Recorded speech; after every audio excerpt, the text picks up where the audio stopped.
The explosion lit up the canyon at 03:47 hours, not from enemy fire, from her own jet. Sara Brennan felt the Hydra rockets leave the rails a half second before the mountain answered back. A wall of stone and smoke erupting 200 feet off her nose. The A-10 shuddered through the pressure wave like a truck hitting black ice at speed. Warning lights cascaded across her instrument panel. Left stabilizer. Hydraulic pressure dropping. Engine 2 temperature climbing past the yellow line toward the red one. She didn't pull up. She pushed through. Because pulling up meant losing the angle. And losing the angle meant losing the shot. And losing the shot meant everything she had flown through in the last 4 days. Every pass, every gun run, every moment she had held the aircraft together with calculation and stubbornness and the specific refusal to accept the arithmetic of impossible situations meant nothing. So she pushed through. Hawk, we've lost your telemetry. Webb's voice on the primary channel, flat and controlled. The way men sound when they are trying very hard not to sound afraid. What is your status? Sara checked her altimeter. 240 feet above the ridgeline, in the dark, with a wounded jet and one weapon remaining and a targeting solution that required her to fly directly at the thing that had just tried to kill her. Still flying, she said 31 confirmed kills in the last 4 hours. One compound remaining, 70 civilians alive because of the 3 hours before that. And somewhere below her, bleeding in the Afghan dirt, a man who had spent 25 years engineering this exact moment, not to win a battle, not to hold ground, to make her choose between the mission and the truth about her father. She already knew which one she would pick.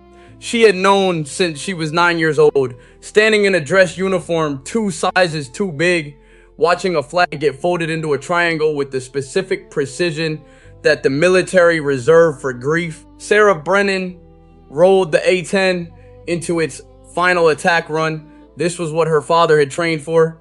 This was what Rains had taught him. And this was where it ended.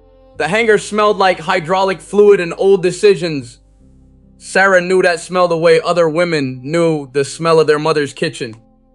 Familiar, grounding, slightly dangerous if you breathe too much of it. She was on her knees beside the left main landing gear at 05:20 hours. Pen light clenched between her teeth, running her fingers along a seam in the wheel well that the overnight inspection report had flagged as questionable. The report said, possible microfracture, recommend further evaluation, which meant nobody had actually looked at it, which meant Sara was looking at it now at 5 in the morning on her knees. On concrete that had long since drained every degree of warmth from the world, her left knee was fine, her right hip was manageable, her lower back was not the point, not now, not ever, if she could help it. She found the seam, ran her thumb across it twice, hairline scratch from a tool during the last retraction test, nothing structural. She clicked off the pen light. Clear, she said, to no one. 30 feet away, patient 0 sat under fluorescent light like a patient animal, ugly in the way that honest things are ugly. No curves designed for admiration, no lines built for air shows. The A-10 Thunderbolt II existed for one purpose only, to get low, stay long, and hit what needed hitting until there was nothing left to hit. Sara stood slowly. The way she did everything that involved her spine.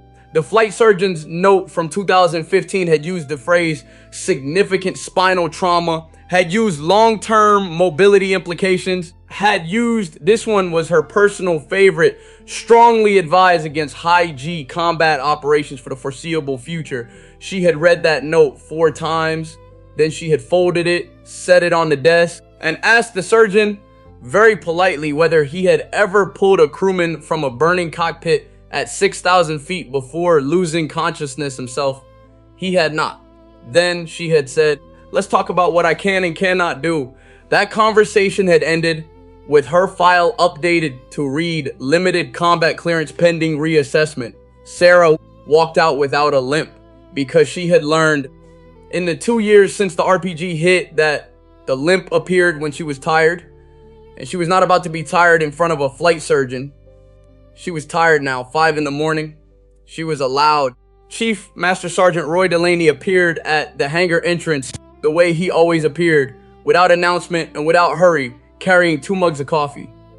67 years old, hands like topographic maps of somewhere difficult. He had been maintaining A-10 since before Sara was born, had survived the Gulf War, 3 subsequent deployments, and 1 motorcycle incident in 1997 that he still blamed entirely on the motorcycle. He crossed the floor, handed her a mug, gear seam, she said, tool scratch from Martinez on Tuesday. He didn't look at her, looked at the aircraft instead. I checked it at 2200. Sara looked at him. You let me get on my knees on cold concrete at 0510. You looked like you needed something to do with your hands. She drank the coffee. It was exactly right. Of course it was exactly right. Delaney had been making coffee in war zones since 1991 and had apparently decided that calibrating the perfect cup was the one skill worth perfecting. She's ready, he said. Not a question. Sara looked at patient 0. 312 hours on the current airframe. Rebuilt twice. A replacement left engine from a bird that went down in Helmand in 2012 and a right engine that was original and that she privately believed would outlast the civilization that built it. The nose art, stenciled in white, 2 feet tall, simple, said patient 0. She had chosen that herself. Her crew chief had suggested something more aggressive, something involving fire. She had said, the most dangerous thing in any room is the quiet thing that's been waiting. The name stage, she's always ready, Sara said. Delaney watched her with that expression, the one she didn't have a category for yet. He opened his mouth, and then his radio crackled, and the overhead hangar lights switched from standard white to red. Red meant scramble assessment. Red meant something had happened in the last 15 minutes that was about to change someone's morning. Sara set down the mug on the nearest toolbox without looking away from patient 0. Here we go, she said. Colonel Marcus Webb was 58 years old and had the posture of a man who had decided somewhere around 40 that slouching was a form of lying. He stood at the operations table like he had been installed there, hands flat on the surface, eyes on the digital map, jaw set at an angle his staff had learned to read the way sailors read weather. That angle meant bad. The map showed Echo 3. A rocky ridgeline in a valley with no strategic significance whatsoever, except that 12 American soldiers were currently pinned behind it, and the red indicators showing enemy positions surrounded them on 3 sides and were, according to the last update 17 seconds ago, closing fast. Coordinated air assets, Webb said. His operations officer, Captain Lionel Pruitt, 29 years old, had the expression of a man rapidly recalculating several life choices simultaneously. F-15s are 42 minutes out, sir. Raptors are grounded. Avionics fault on both birds flagged during pre-flight at 0400. Webb did not move. What's ready? Pruitt hesitated. 1.5 seconds. 1 aircraft, sir. Fueled, armed. Pilot is on base. Aircraft A-10, sir. Warthog 6-6. A pause shorter than the first. Captain Brennan. Webb looked up from the map. He looked at Pruitt. Pruitt maintained eye contact. Webb looked back at the map, at the red, at the 12 blue markers boxed behind a ridge in a valley with 42 minutes before the nearest alternative help arrived. He had run this calculation before Sara's name entered it. He had known walking into this room 11 minutes ago that the arithmetic was going to come out a particular way. He had not known it was going to come out this particular way. Don't make me regret this. He had told her 4 months ago when he signed her clearance extension. He looked at the map. Send it, he said. Sara heard the words before Pruitt finished transmitting them. She was already moving, not running. She didn't run. Running made the back loud, and she needed to think clearly for the next 45 seconds while she crossed the hangar floor and climbed a boarding ladder and strapped in. So she walked fast, purposefully, like a woman who had somewhere to be and had always known she was going there. Delaney was already at the ladder, helmet in his hands, retrieved from the equipment locker during the 12 seconds between the radio crackle and this moment, which meant he had known before she did. possibly before Pruitt did. She did not ask how. Grid coordinates are loading to the nav system, he said, working the helmet seal. Hands completely steady. Always completely steady. Enemy concentrations on the north and east faces. Friendlies behind the central outcrop, marked with IR strobes, weather clear, 8,000 ceiling, wind negligible. He stepped back, checked her oxygen connection. 12 souls on that ridge, Captain. Sara settled into the seat. Her hands moved across the pre-start checklist from memory. Left engine, spool up, good. Right engine, spool up, good. The GO8 Avenger cannon sat in the nose like the main point of the entire machine's existence, which it was. 11 feet long, 350 pounds, 4,200 rounds per minute of 30mm ammunition, each round roughly the size of a wine bottle fired with enough force to stop a tank. Sara had never thought of it as a weapon exactly. She thought of it as an argument. The kind you don't lose, Delaney. He looked up from the ground position. She hear me okay? He put his hand flat on the fuselage. Held it there. She hears you fine. Sara pulled on her gloves. Final check. Throttle responsive. Flight controls nominal. Weapons system armed and confirmed. She looked through the windscreen at the open hangar door and the pre-dawn sky beyond it. 12 people. A ridge. 23 minutes before it became a different kind of problem. She released the brakes. The A-10 took off the way it did, everything with complete indifference to aesthetics and total commitment to function. It accelerated down the runway like a very serious idea. It lifted with the air of something that had never cared whether you found it impressive. Sara climbed, banked east at 3,000 feet, and the valley opened beneath her in the early gray light. Ridgelines and shadow. The geometry of difficult terrain she had spent 8 months memorizing. She knew this valley the way she knew the hangar, the way she knew the gear seam and the right engine's particular harmonic at full throttle. She knew it by sound. That was the thing people didn't understand. They thought combat flying was about what you could see. Radar, returns, and HUD symbology and targeting systems. And it was. All of that mattered. But at low altitude and terrain, at night and at speed, you listened. The airframe told you things. The wind told you things. The valley itself, the way the acoustic signature shifted as you dropped into a canyon, the way turbulence off a ridgeline gave you a shape even when you couldn't see the ridge, the geography spoke. If you were quiet enough to hear it, Sara was quiet. She had been quiet for 34 years. Her father had taught her that. Not in words, in the way he listened when she talked completely without reservation, as if what she was saying was the only thing in the room that mattered. Captain James Brennan, killed in action, 1994, Sara, 9 years old, dress uniform 2 sizes too big, flag folded into a triangle. She did not think about her father on missions. She thought about the mission. She was thinking about Echo 3. The ridge came up on her navigation display at 31 miles. At 20 miles, she dropped to 800 feet and began the low approach. Canyon walls narrowing her corridor. The altimeter counting down in a way that would have made the flight surgeon weep. Echo 3, this is Hawk. Inbound your position, static.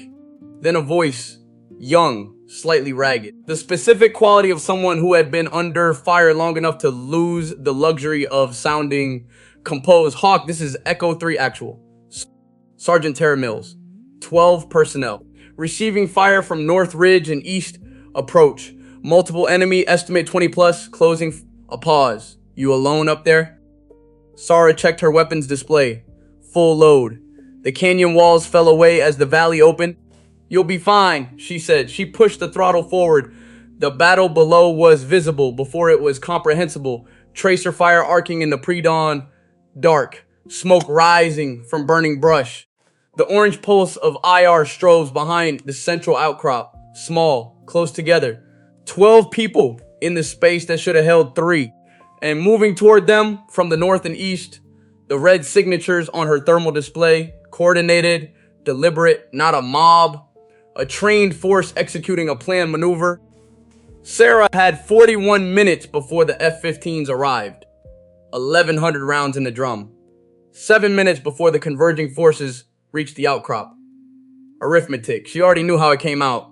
She rolled in. The A-10 came down the north face at 220 knots and 200 feet. She adjusted continuously. Small inputs. The aircraft responded not gracefully, never gracefully, but accurately. She lined up the first concentration, thumb on the trigger. Final, she thought. It feels final. She fired the Jow 8, spoke, not a rattle or a roar or a stutter. A tearing like the fabric of air itself being ripped open along a seam, deep and percussive and continuous, rolling off the canyon walls and coming back on itself. The kind of sound that stopped conversations in every command tent within 10 miles. The North Ridgeline erupted. Trucks shattered. The coordinated advance dissolved in seconds into scattered individuals running in different directions. Sara pulled up with 3 feet to spare and banked hard left for the second pass. North threat suppressed. East face, mark your position with smoke, a pause.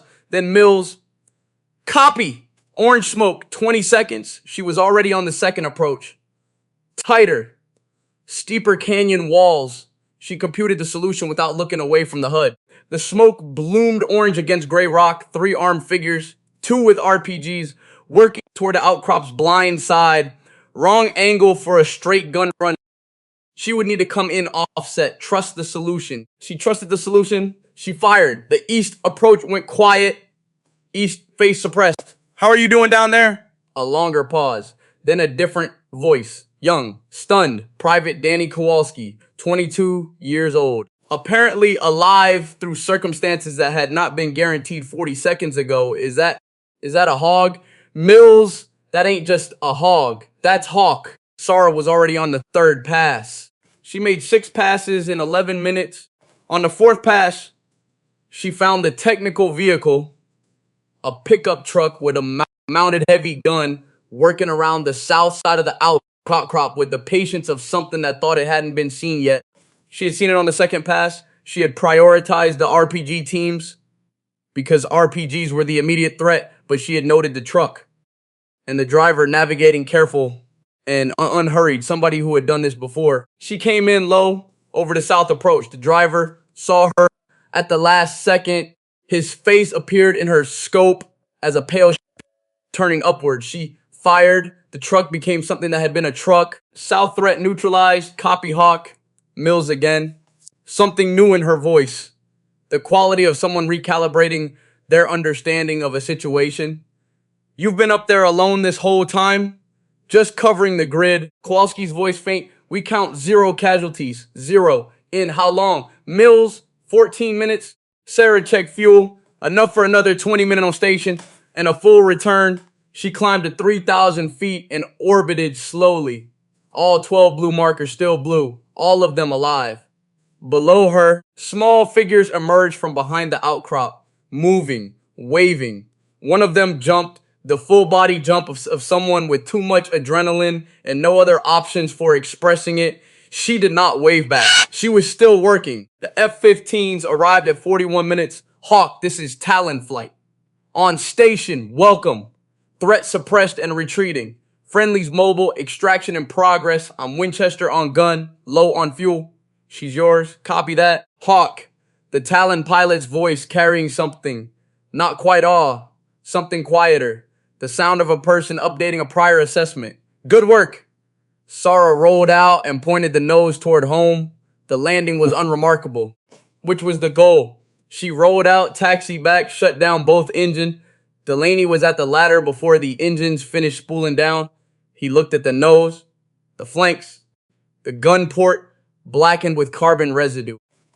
The chemistry of an aircraft that had worked, he helped her down. Her back was loud. She would not give it the satisfaction of showing. The operations tent stopped when she walked in. That wave outward from her entrance. The ripple of altered attention. She walked through it. Straight to Webb. He was at the table. Map now showing green markers at Echo 3 instead of red. His expression had shifted to something she did not have a category for. I expected Raptors, Webb said finally. Raptors don't loiter, sir. She held his gaze. He held hers. They also can't hear the battlefield. Something moved in his expression. The acknowledgement that something he had known carefully for a long time had ceased to be careful. Go get cleaned up. Briefing in 2 hours. She turned to go. Delaney was there, appearing from a direction that didn't quite make sense. One mug of coffee. He set it on the nearest surface, nodded toward it, and looked at her with that expression. Your father, he said quietly, quiet enough that the words didn't carry past the two of them, would have called that textbook captain. Sara stopped. She looked at him. He had said something similar 2 weeks ago. The kind of thing older men said, veterans of an earlier era finding continuity where they needed to find it. She had let it pass, filed it as sentiment, but he was saying it again. And the way he was saying it, like it was not a compliment. Like it was information, Delaney, she said. Sir, how well did you know my father? Something shifted in his face. Not surprise. The opposite of surprise. The face of someone who has been waiting for a specific question and has prepared two different answers and is currently deciding which one the moment calls for. He looked at her for 3 seconds. Well enough, he said, and walked away. Sara stood in the middle of the operations tent. Someone was pulling up drone footage from Echo 3 on the screen. Someone said 6 passes, someone 14 minutes. Someone said alone. She picked up the coffee, drank it. Exactly right, of course it was. She looked through the canvas gap at the morning arriving in full, pale light across the mountains, the day declaring itself without apology. Somewhere in those mountains, 12 people were eating rations and waiting for a helicopter and would go home to people who did not know how close this had been good. They shouldn't have to know. That was the whole point. In a darkened room 200 miles east, a man sat in front of a monitor watching drone footage of the valley, replaying it from the first pass to the sixth in silence. 61 years old, a scar running along his left jaw from an incident in 2003 that had ended one career and begun another. His posture was perfect. The automatic posture of a man whose body had been trained to sit in a cockpit and had never entirely stopped. He watched the A-10 come down the north face of the valley. He watched it pull up with 3 feet to spare. He watched the turn rate on the second pass, tight, impossibly tight for an aircraft that size in a canyon that width, and calculated the G load and the entry angle and the correction that must have been made 200 milliseconds before the canyon wall said no. He paused the footage, studied the frozen frame. She flies like I taught her father to, he said, to no one, or to everyone he had lost. At this point, it was difficult to tell the difference. He opened a file, a name at the top of the screen, Brennan, Sara E., Captain, USAF, 18 months of accumulated intelligence beneath it, flight records, mission logs, psychological profiles, the medical file from 2015, including the flight surgeon's note about the spine, which he had read with the specific attention of someone who understands exactly what it costs to fly with that kind of damage.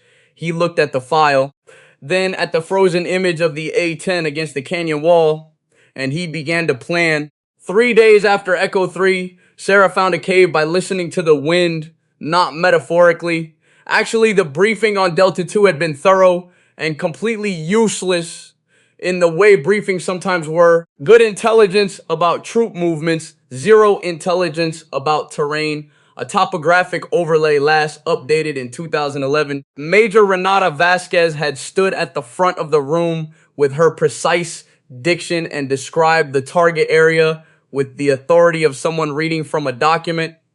Sara had not been there either, but she had flown over it twice in the past month at low altitude, slowly enough to listen.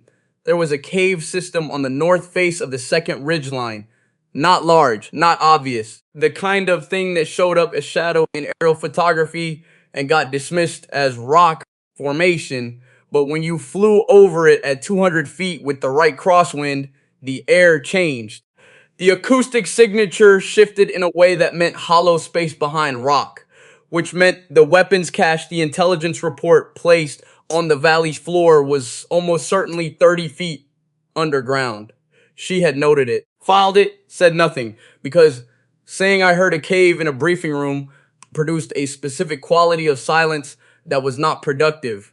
Better to show. She rode in on Delta 2 at 0740 with the valley in full morning light. Surface targets first, 3 passes, trucks, equipment, a communications array camouflaged as rock formation that fooled the satellite imagery completely and did not fool Sara because the acoustic shadow was wrong. Then she climbed to 4,000 feet and listened. The crosswind caught the north face at 0751. There, the hollow frequency, the subbass resonance of air moving through underground space. She locked the targeting system 6 feet above the estimated cave mouth and dropped a GBU-38 at an angle calculated to collapse the entrance without penetrating deeper.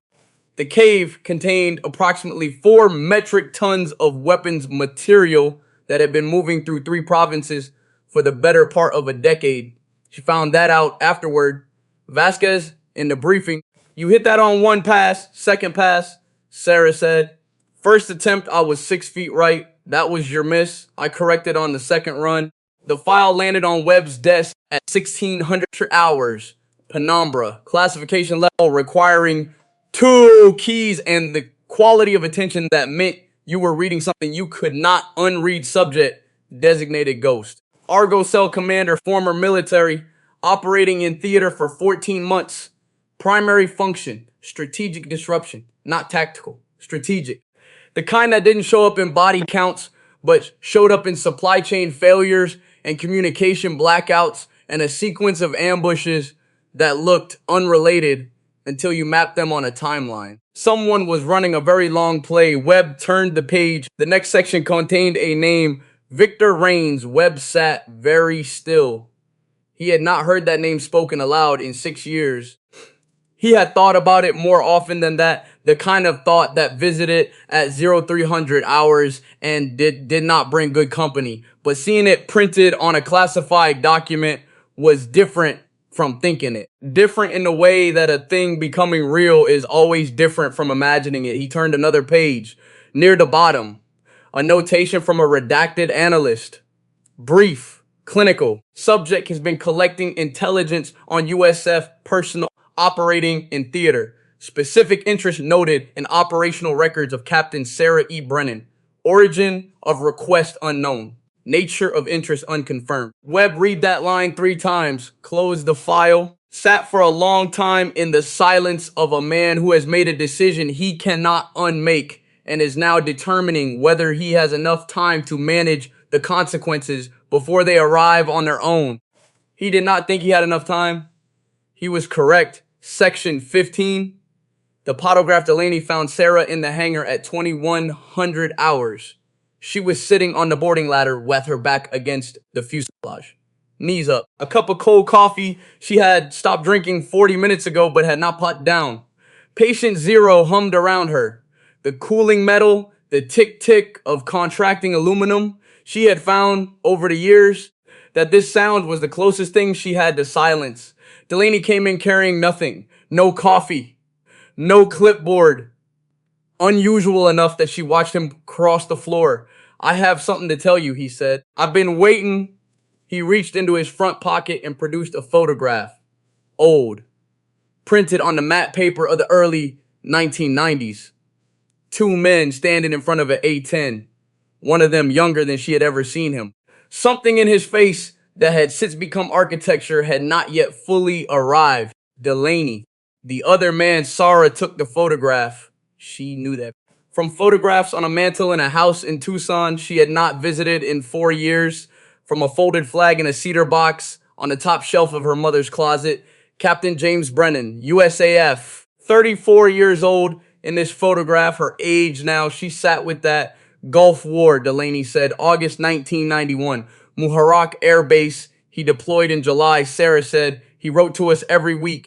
She looked at her father's face, caught mid-law between posed and real. Who took this? Victor Rains. Delaney said the name. She looked up. Rains was your father's element lead, Delaney said. Same aircraft, same operational role. They flew together for 3 years, including the Gulf. He was the best A-10 pilot of his generation, Sara. That is documented fact. He paused. He was also the man who taught your father everything he knew about flying at low altitude in difficult terrain. Sara was very still. The same things your father taught you, Delaney said. Before he died, she had been 7 the first time her father took her to an air show and pointed at an A-10 and said, "Listen, don't look. Listen, tell me what you hear." She had closed her eyes in the noise in the crowd and found somehow the engine note beneath it all. He had put his hand on her shoulder and said, "Good," and she had not known until years later that he was teaching her something real. She looked at the photograph. "Who grounded him?" she said. Not a question. Delaney sat down on the concrete, which meant he was committing to this conversation. Colonel Marcus Webb, 2003. After an incident in western Iraq, he clasped his hands between his knees. Raines made a strike call that cost civilian lives. That part is accurate. What the record doesn't say is that the intelligence he was operating on came from Webb's authorization, and that Webb's report to the review board did not include that detail. Webb protected himself. Sara said Webb protected his career. War is complicated. I know the difference between a man covering a genuine gray area and a man choosing his own interests. He looked at his hands. What Webb did was closer to the second. Raines knew it, and Raines was not the kind of man who accepted that quietly. Where's he now? Not a question. Because she already suspected. Because the flash in Webb's expression when he watched the Echo 3 footage, the thing she had caught at the edge of his reaction was starting to make sense. "That's the part I've been deciding how to tell you," Delaney said. The Zulu 4 call came 2 days after Delaney's telling 70 civilians ambushed near a valley bend, trapped between an improvised minefield and a broken ridge. Mortar fire from a hidden hillside. No escort. No armor. No satellite coverage. Except her, Sara suited up mid-conversation. The flight officer jogged beside her, explaining, 70 people. Children confirmed. 14 minutes before overrun. She glanced at her watch. "I'm already late," she said. She loaded only what she needed. Hydra rockets, MK-82 unguided bombs, full cannon. Speed was more important than payload. She launched. The landscape over Zulu 4 was unforgiving. Steep hills, narrow ridges. She dipped low, found muzzle flashes behind camel netting, a mortar tube recoiling. She pulled left and dropped bombs into the thicket. Direct hit. 4 more flashes on the opposite side. She inverted, looped low, opened with the cannon. Mortar fell silent. Below her, the convoy started moving. Then a second explosion, an IED under the 4th truck. Smoke. Screams from altitude. Sara saw what the soldiers couldn't. Enemy fighters, 10 or more, emerging from the rocks. They had flanked the convoy. She dove 6 passes every round she had. She flew so low, the soldiers swore they could see her eyes behind the canopy. When she was dry, she climbed and circled, watching until every civilian made it across the ridge. Only then did she turn for home. Webb was on the runway when she landed. 70 people alive because you didn't wait for orders. Sara looked at her aircraft, blackened from smoke, gun steaming, paint peeling along the nose art. "I don't wait," she said. "I act." Bravo 9 came 4 days after Zulu 4, supposed to be routine, which was the thing about routine. The convoy was real. The intelligence confirmed. Sara flew in at 840 with a full load. It felt straightforward. For 11 minutes, she made her first pass at 1,500 feet. 3 vehicles moving as briefed. She lined up the targeting solution, and something small living at the back of the brain made her stop. The vehicles were moving correctly. That was the problem. Not organic. Not the slightly irregular movement of a real convoy. The precise, calibrated movement of vehicles being positioned rather than driven. She climbed, reset her thermal scan, the convoy, then the ridge lines on both sides. She found them on the 3rd sweep. East ridge, heat signatures. Stationary. Space with the regularity of people holding a position professionally. Not waiting to engage the convoy, waiting for her. Oh, no, they hadn't set up this convoy to move weapons. They had set it up to move her, to bring her in low on a predictable attack vector into a firing solution she would not see until she was already in it. This was not an interdiction. This was a trap. and she had almost flown directly into it. Ops. Abort and report. Trap gets resets elsewhere. Engage from altitude. They know she saw it, or come in low on a different vector, close enough to draw the launch, then not be where they thought she was. This was the option that would make any reasonable person deeply uncomfortable. Sara was not, strictly speaking, a reasonable person. She pointed the nose down. The first missile launched at 0857.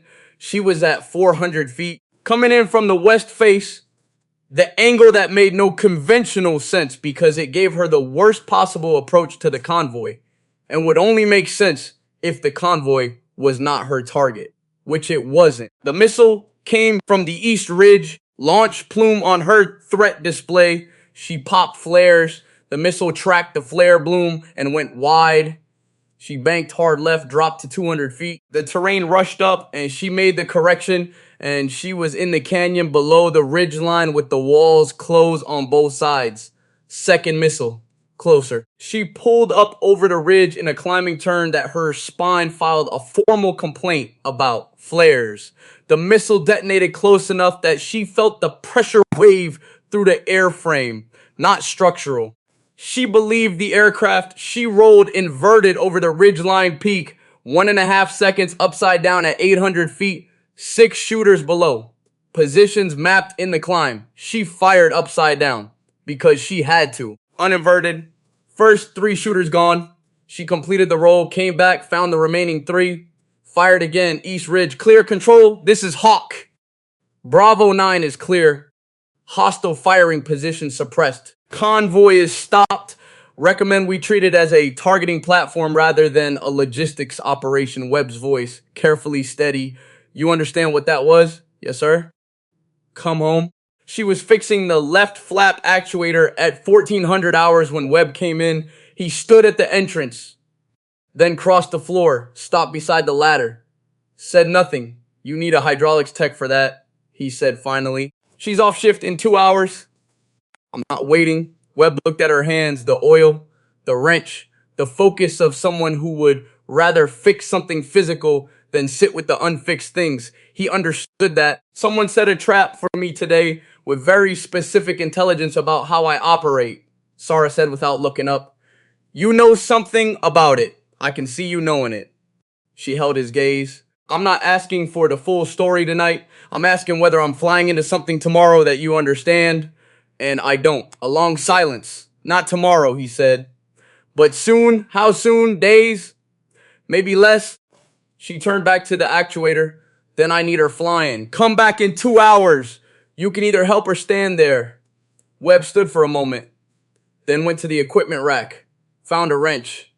Came back to the ladder. Left side. Lower bracket needs resetting before the actuator will seat. He found the bracket. His knees had opinions. But he had maintained aircraft before. Earlier in his career, before it became administrative and strategic and conducted largely from behind desks, his hands remembered they worked in silence for 20 minutes. The bracket seated. The actuator locked. She'll fly, Delaney said. Neither of them had heard him come in. He stood at the back of the hangar, arms crossed, confirmed the bolt pattern on the right side housing. It's clean. Webb and Delaney looked at each other. Something passed between them. Not absolution, not accusation, just recognition. The long recognition of 2 men who had kept each other's secrets badly and for too long. Webb moved toward the exit. Stopped. Without turning, Captain Brennan, you fly well in difficult terrain. Not what he had meant to say. She could hear that. Thank you, sir. He left. Farrell found her at 2300 hours. Lieutenant Cody Farrell, 26 years old, 4 months on this base. He had said approximately 12 words directly to her in that time and had spent considerably more hours than was professional watching her pre-flight patient zero. He stood at the hangar entrance. Captain Farrell. He came in, stopped 10 feet away, looked at the aircraft, at her. At the middle distance between them, can I ask you something? You're going to anyway. Almost a smile. What does it feel like? The moment you pull the trigger, Sara looked at him. He was not asking for tactical information. He was asking the question that every pilot eventually asks. The question that lived under all the other questions. What does it actually cost? She reached into her breast pocket, the folded note worn along the creases from being unfolded and refolded a number of times that her fingers knew exactly. She held it out to him. He unfolded it. Read it. Looked up Kowalski, she said. Echo 3, 1 to 12. She looked at patient 0. It feels final. Every single time, like a door closing. And I do it anyway, because my father didn't come home. I decided at 22 that I was going to be the reason someone else's father does. Farrell was very still. Every time, he folded the note carefully, held it out to return it. She shook her head. Keep it. Why? Because you asked the right question. She walked toward the equipment locker. Go get some sleep, Farrell. Oh, 600, Captain. Were you scared at Echo 3? She did not turn around. The day I stopped being scared, she said, is the day I get sloppy. She kept walking. Behind her, she heard him exhale. The specific exhale of someone who has received an answer that is not reassuring and is also somehow exactly what they needed. At 0200 hours, Sara walked to the nose of patient 0 and put both hands flat on the fuselage. Cool metal. The tick-tick of the cooling cycle slowing to almost nothing. Everything operational. Everything ready. She stood there, not praying, not asking for anything, just connecting, reminding herself of what the next thing was and why it was worth doing. 12 people from Echo 3, 70 from Zulu 4, an untold number of future people who would never know a cave full of weapons had been sealed in her father, who had taught her to listen, who had died at 34, who had been taught by a man who was somewhere in the dark right now, doing the same arithmetic she was doing, coming at it from the other side. She took her hands off the aircraft. Tomorrow was going to require everything she had good. She had a lot. The mission brief for Whiskey 2 was 3 pages. Sara read it in 4 minutes, folded it, put it in her breast pocket next to the photograph. The broadcast station sat on a ridge 40 miles east, steel tower, sandbag perimeter, a volunteer protection detail of 7 men who understood exactly what they were protecting and had decided it was worth protecting anyway.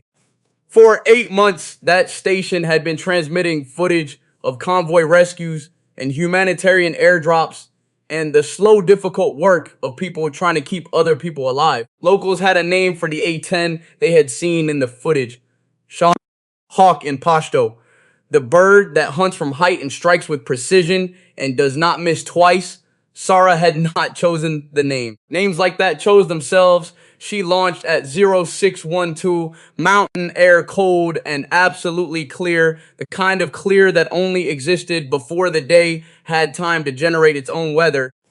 Patient 0 climbed through it, and Sara brought her to 8,000 feet and leveled off. At 40 miles out, she dropped to 4,000 feet and began her approach from the north face. Steeper, more technically difficult, least expected. Because she had learned from a man who had learned it from a man who was currently somewhere on those ridgelines that the expected approach was the dangerous approach. The station tower emerged over the ridge. Below it, the volunteer detail had taken positions, small figures watching the sky. They heard her. Even at this distance, she could tell. The posture shift of 7 people simultaneously recognizing a sound. Shaheen, she did not rock her wings. She was working. She cleared the station and swept the ridgelines. Thermal scan. Acoustic. The full attention listening that had found the cave and the shooters and the hollow frequency of things 3 satellites had missed. Nothing, which was wrong because Rains was here. She just couldn't find him. She climbed to 3,000 feet, widened the search radius, swept again, and then she did something not in any tactical manual. She cut her throttle to minimum power. The engine note dropped to a murmur. Patient 0 entered a slow descending glide, quieter, much quieter. The wind past the canopy became audible. The airframe spoke. The mountains below reflected sound back at her. She listened. Their south face, below the tree line, a hollow space where sound was being absorbed rather than reflected. Not a cave this time, a structure built into the rock, reinforced walls, sealed from the outside. the acoustic signature of a place designed to not be found, a command post. Rains. She had found him the same way her father had taught her to find things, by listening. She had approximately 30 seconds before they registered her acoustic footprint and understood what the change in engine note meant. She used them. Pushed the throttle forward, climbed hard, locked the targeting system on the GBU-38 release point. Then the radio opened, not the tactical frequency, the secondary channel. One that required a specific encryption key she had not broadcast. A voice, male, 61 years old, carrying 25 years of weight in every syllable. You found it, Rain said. The hard way. Sara kept climbing, kept the targeting solution updating. Did not respond. Your father used to do that, he said. Cut the throttle in the approach. Listen to the terrain. I showed him that in 1989 over the Mojave. He nearly gave his element lead a heart attack. A pause. His element lead being me. 4,500 feet. Release window opening, Webb told you, Rain said. Doesn't matter. James Brennan was the best student I ever had. Better than me by year 3. Better instincts, better ear, better judgment. Webb got him killed to protect a quarterly assessment report, not a strategic objective, not a mission critical decision. A report. Sara took a breath. I know what they've been about, she said. A short silence. Then you understand. I understand the grief, she said. The anger.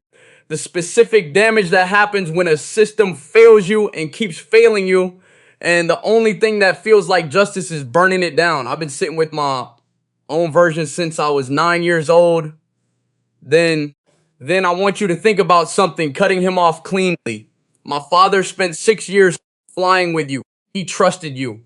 He learned from you. And you spent 25 years turning the grief of his death into a weapon. Every person in your wake is someone's father, someone's James Brennan. You've spent a quarter century doing to other families what Webb did to yours. Silence, long enough that she checked the channel display. Still open. You're not wrong, Rain said 3 words. She had not expected 3 words. I know, she said.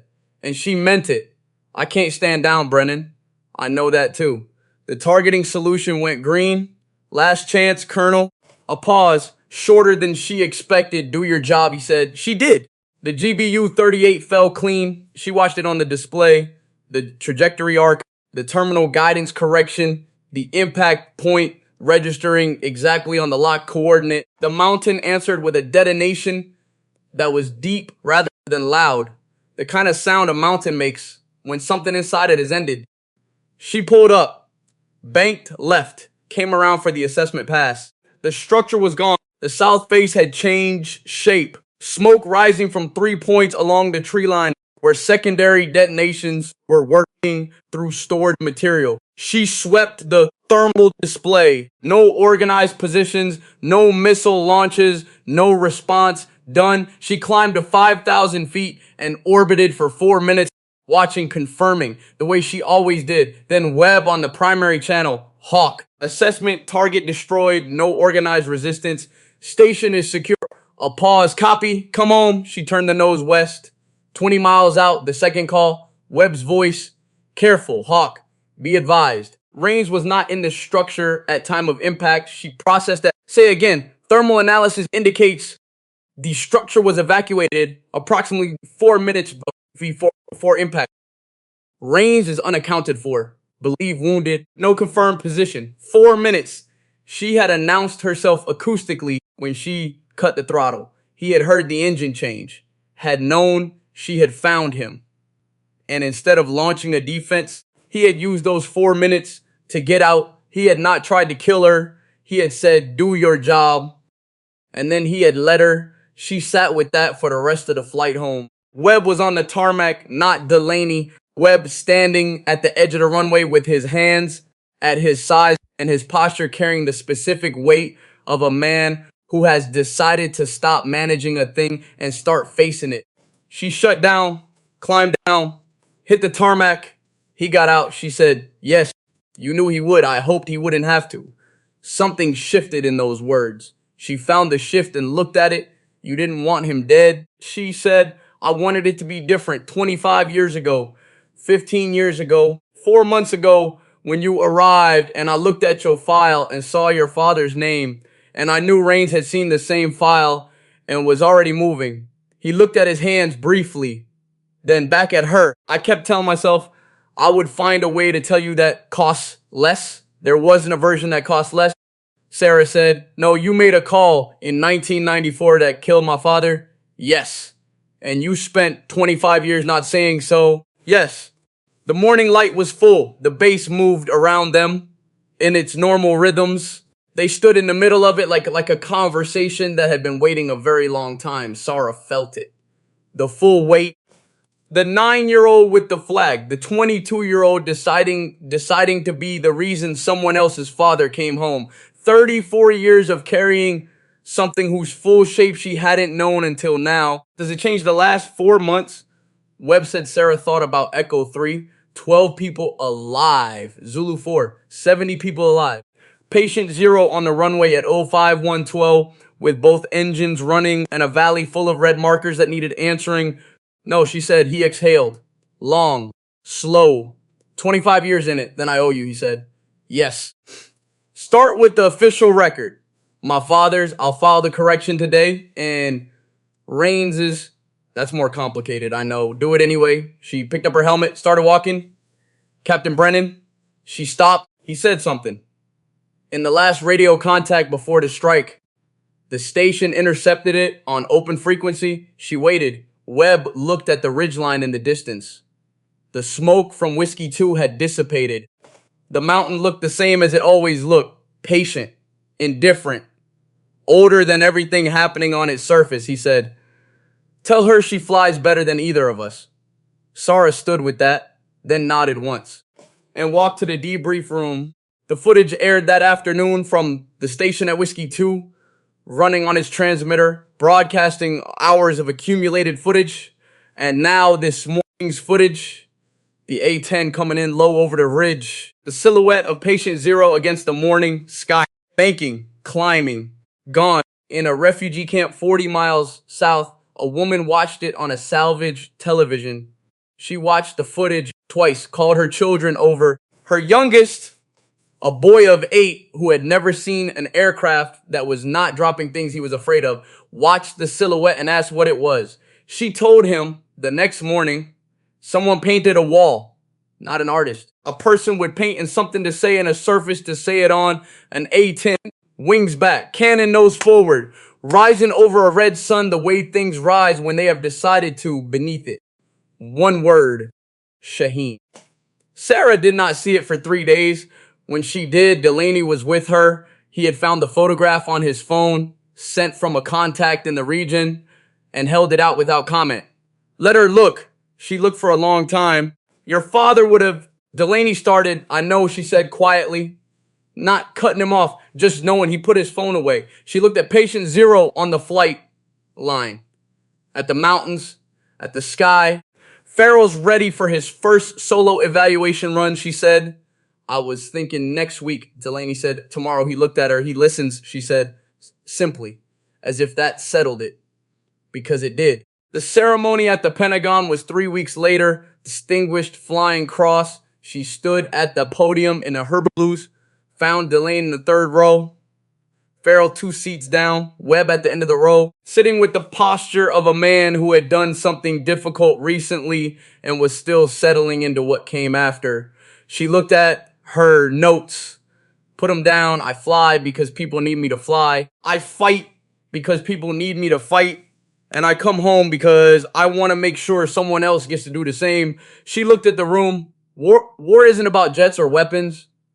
You can have the fastest aircraft ever built and lose. You can have the oldest, ugliest, loudest machine on the flight line and bring everyone home. The difference is never the machine. It's the person inside it. And the reason they're there, she looked at Farrell. My father was the reason I'm here. The reason I'm still here is Echo 3 and Zulu 4 and the ones I'll never know about. The convoy that didn't get hit. The aid station that kept running. The family watching footage on a salvage television and deciding the world might be survivable after all. She picked up the medal, looked at it. Set it back down. I don't fly for this. I fly because the alternative is unacceptable. Any of you who are going to fly after me, that's the only reason worth having. Everything else is just speed and altitude. She stepped back. The room was quiet for a moment. Then it wasn't. She visited a school because Kowalski's mother had written her a letter. 3 pages, handwritten cursive. My son is 22 years old and he called me from Afghanistan and he was crying, which he has not done since he was 12. And he said there was an aircraft and a pilot and he wanted me to know that he was alive. I want my daughter's class to know that people like you exist. A Wednesday morning. 3rd grade, 22 children. 1 girl in the front row, small, dark hair, star on her shirt, raised her hand before Sara had said a word. Are you a superhero? No, Sara said. I'm someone who decided that stopping wasn't an option. The girl considered this with the seriousness of someone for whom all questions were still open. Because of the bad guys, because of the good ones. Because of the people worth coming home to. At the end, the girl walked up and handed her a drawing, crayon, construction paper, an aircraft over mountains, a sun, a figure in the cockpit with a large head and small body, and 2 lines for arms beneath it. In careful block letters, for the lady duo, Flia Sara folded it, put it in her breast pocket, next to the photograph of her father. Patient Zero was on the flight line when she got back. Delaney had driven on the grounds that she was not allowed to navigate a city without a co-pilot, a point she had not argued because it was not entirely wrong. They walked to the flight line together without speaking, which was the best kind of company. The aircraft had been serviced, fueled, the damage from Whiskey 2 fully repaired, ready for whatever came next, which was always the state Sara preferred. Farrell was there, standing at the nose of his assigned aircraft, checklist in his hands, but not looking at it, looking at the aircraft, learning to listen to it. Sara walked past him without stopping. Then stopped. Farrell, he turned. Cut your throttle in the approach, sir. The terrain will talk to you. You have to be quiet enough to hear it. She'll tell you everything you need to know if you stop making noise. He looked at the aircraft. Back at her. What does she sound like? Sara thought about it. Honest, she said. She walked to patient Zero. Put her hand flat on the fuselage, the specific panel just forward of the gun port, warmest from the engine residual heat, familiar under her palm, the tick-tick of the cooling cycle, everything ready. Delaney came to stand beside her. He did not speak about her father, did not speak about Rains, whose file was under formal review, whose 25 years of harm and grief were in the hands of processes that moved slowly and imperfectly and were better than the alternative. Did not speak about Webb, who had filed 3 documents in the past week and would file more, doing the only thing available to him, making a record true. Delaney just stood there with her in the specific companionship of 2 people who understood the same machine. After a while, he reached into his coveralls and produced a photograph from 1991. He had asked to keep it for a few days. She had let him. He held it out now. She took it, her father, laughing between posed and real, 34 years old. Her age, she looked at it for a long moment, then put it in her breast pocket. Next to the drawing from the girl with the star on her shirt, she turned and looked at Farrell across the flight line. He was on the boarding ladder now, settling into the cockpit, running his checklist with the careful attention of someone who had been taught to pay attention. He would be fine, more than fine, because he listened. She looked at the mountains one more time. Then she looked at the sky. In a room with white walls and adequate light, a man sat in a chair that was more comfortable than a hospital bed and less comfortable than freedom. He had a window. The window showed mountains, not the same mountains, different ones. But mountains are in certain fundamental respects the same everywhere. He had not turned on the television. On the table beside him was a folder an official had brought that morning. Inside, among other things, was a copy of a corrected military record, a name he recognized, a date he had memorized, an entry that now read, after 25 years of reading otherwise, error attributed to command decision, not operational conditions. He sat with that, looked at the mountains, somewhere beyond them, beyond several time zones, and the accumulated distance of 25 years, a woman was flying. He knew this with the specific certainty of someone who has watched a thing long enough to know its nature.